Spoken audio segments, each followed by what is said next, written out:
Thiruvananthapuram Kattakada POCSO കോടതിയിലെ തീപിടുത്തത്തിൽ അട്ടിമറി സാധ്യത തള്ളാതെ പോലീസ്. ബോധപൂർവം ആരെങ്കിലും തീയിട്ടതാണോ എന്ന് പരിശോധിക്കും.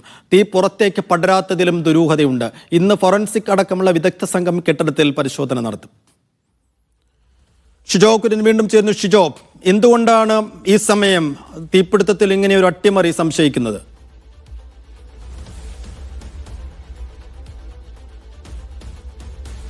സൈഫുദ്ദീൻ, കാട്ടാക്കടയിൽ ഒരു കെട്ടിടത്തിൽ പോക്സോ കോടതി പ്രവർത്തിക്കുന്ന കെട്ടിടത്തിനുള്ളിലാണ് ഇന്നലെ രാത്രി ഒരു തീപിടുത്തമുണ്ടായത്. ഈ തീപിടുത്തം രാത്രി ഉണ്ടായത് നമുക്കറിയാം. സാധാരണഗതിയിൽ ഒരു ഷോർട്ട് സർക്യൂട്ടോ അല്ലെങ്കിൽ ഒരു തീപിടുത്തമോ മറ്റെന്തെങ്കിലും തരത്തിൽ ഉണ്ടായി കഴിഞ്ഞാൽ ആ തീ വളരെ പെട്ടെന്ന് തന്നെ പടർന്ന് പുറത്തേക്ക് കൂടി പടരേണ്ടതാണ്. എന്നാൽ ഇവിടെ അങ്ങനെ ഉണ്ടായിട്ടില്ല.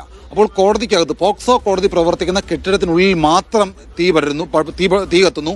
അതിൽ നിന്ന് പുകയാണ് പുറത്തേക്ക് വരുന്നത്. അപ്പോൾ അവിടെ ഉണ്ടായിരുന്ന തൊണ്ടി മുതലും മറ്റ് രേഖകളും ഫയലുകളും എല്ലാം കത്തി നശിക്കുകയും ചെയ്തിട്ടുണ്ട്. എല്ലാ ഫയലുകളും ഏതാണ്ട് 75% കത്തി നശിച്ചിട്ടുണ്ട്. അപ്പോൾ ഇക്കാര്യത്തെ പോലീസ് ഇന്നലെ തന്നെ ഇതിനകത്ത് എല്ലാ വശങ്ങളും പോലീസും ഫയർഫോഴ്സും പരിശോധിച്ചിരുന്നു. അപ്പോൾ ഷോർട്ട് സർക്യൂട്ടിന്റെ ഒരു സാധ്യത, സാധാരണഗതിയിൽ ഒരു തീപിടുത്തം ഉണ്ടായി കഴിഞ്ഞാൽ അത് പ്രാഥമികമായിട്ട് ഷോർട്ട് സർക്യൂട്ടാണ് എന്നുള്ള ഒരു നിഗമനത്തിലേക്ക് ഫയർഫോഴ്സും പോലീസും ഒക്കെ പോകാറുണ്ട്. അപ്പോൾ അത് പ്രകാരമുള്ള ചില പ്രതികരണങ്ങൾ അവിടെ ഭാഗത്ത് നൽകുകയും ചെയ്യാറുണ്ട്. നമ്മളെന്നാൽ ബന്ധപ്പെട്ട ഫയർഫോഴ്സ് പോലീസ് ഉദ്യോഗസ്ഥരോട് സംസാരിക്കുമ്പോൾ അവിടെ ഒരു ഷോർട്ട് സർക്യൂട്ടിനുള്ള ഒരു സാധ്യത കാണുന്നില്ല എന്നുള്ള കാര്യമാണ് പറയുന്നത്. അതുകൊണ്ടാണ് ഈ തീപിടുത്തത്തിന് പിന്നിൽ അട്ടിമറി സാധ്യതയുണ്ടോ എന്നുള്ള കാര്യം പോലീസ് പരിശോധിക്കുന്നത്.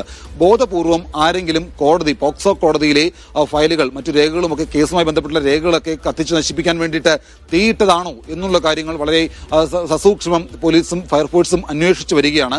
നിലവിൽ ഇത് ഷോർട്ട് സർക്യൂട്ട് അല്ല എന്നുള്ള ഒരു പ്രാഥമികമായിട്ടുള്ള നിഗമനം പോലീസിനുണ്ട്. പക്ഷേ അത് അവർ ഔദ്യോഗികമായിട്ട് പങ്കുവെക്കുന്നില്ല. നിലവിൽ ഇതിനകത്തൊരു അട്ടിമറി സാധ്യതയുണ്ട് എന്നുള്ള നിഗമനത്തിൽ തന്നെയാണ് കാട്ടാക്കട പോലീസ് ഉള്ളത്. ഇന്നിപ്പോൾ ഫോറൻസിക്കും മറ്റ് ബന്ധപ്പെട്ട വിദഗ്ധ സംഘവും അവിടെ എത്തി വിശദമായിട്ടുള്ള പരിശോധന നടത്തും. ഇന്നലെ രാത്രിയോടുകൂടിയാണ് കാട്ടാക്കടയിൽ പോക്സോ കോടതി പ്രവർത്തിക്കുന്ന കെട്ടിടത്തിനുള്ളിൽ തീപിടുത്തമുണ്ടായത്. സമീപത്ത് പ്രവർത്തിക്കുന്ന കടകളിലെ ജീവനക്കാരാണ് പുകയുയർന്നു കണ്ട് ഫയർഫോഴ്സിനെയും പോലീസിനെയും വിവരമറിയിച്ചത്. ഉടനെത്തി പോലീസും ഫയർഫോഴ്സും ഉടനെത്തി തീ അണച്ചുവെങ്കിലും രേഖകളൊക്കെ പൂർണ്ണമായിട്ട് കത്തി നശിച്ചിരുന്നു. ഇതാണ് ചില സംശയങ്ങൾ ഉണർത്തുന്നത്. കാരണം പുറത്തേക്ക് തീ പടർന്നിട്ടില്ല, കോടതിക്കകത്തുണ്ടായിരുന്ന ഫയലുകൾ കത്തി നശിച്ചിട്ടുണ്ട്. അപ്പോൾ ഇത് ബോധപൂർവം ആരെങ്കിലും കത്തിച്ചതാണോ, അല്ലെങ്കിൽ ഇപ്പോൾ CCTV അടക്കം എടുത്ത് പരിശോധിക്കേണ്ടതായുണ്ട്.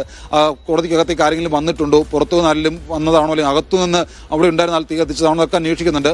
അകത്തൊരു മെഴുകുതിരി കത്തിച്ചു എന്നുള്ള സൂചനകളോടുകൂടി ലഭിച്ചിട്ടുണ്ട്. എന്തായാലും ഈ എല്ലാ കാര്യങ്ങളും വളരെ വിശദമായിട്ട് പോലീസ് അന്വേഷിക്കും. നിലവിൽ എന്തായാലും കാട്ടാക്കട പോക്സോ കോടതിയിലെ തീപിടുത്തത്തിൽ അട്ടിമറി സാധ്യത പോലീസ് തള്ളിക്കളയുന്നില്ല. ശരി, എന്തായാലും ഒരു ദുരൂഹത ഇപ്പോഴും പോക്സോ കോടതിയിലെ തീപിടുത്തത്തിൽ നിലനിൽക്കുന്നുണ്ട്. ആ ദുരൂഹത പൂർണ്ണമായും ഒഴിവാക്കേണ്ടത്, അല്ലെങ്കിൽ അതിൻ്റെ ചുരുളുകൾ അഴിക്കേണ്ടത് പോലീസാണ്. ആരെങ്കിലും തീയിട്ടതാണോ, അല്ലെങ്കിൽ ഈ പറയുന്നത് പോലെ അബദ്ധത്തിൽ തീ പടർന്നു പിടിച്ചതാണോ എന്നൊക്കെയുള്ള കാര്യങ്ങൾ ഒരു അന്വേഷണം ഈ ഘട്ടത്തിൽ നടക്കുന്നുണ്ട്. വരും മണിക്കൂറുകളിൽ അതിൻ്റെ ഒരു വിശദാംശങ്ങളിലേക്ക് നമുക്ക് പോകാം. ഷിജോ കുര്യനാണ് വിശദാംശങ്ങൾ നൽകിയത്. മറ്റു വാർത്തകളിലേക്ക്.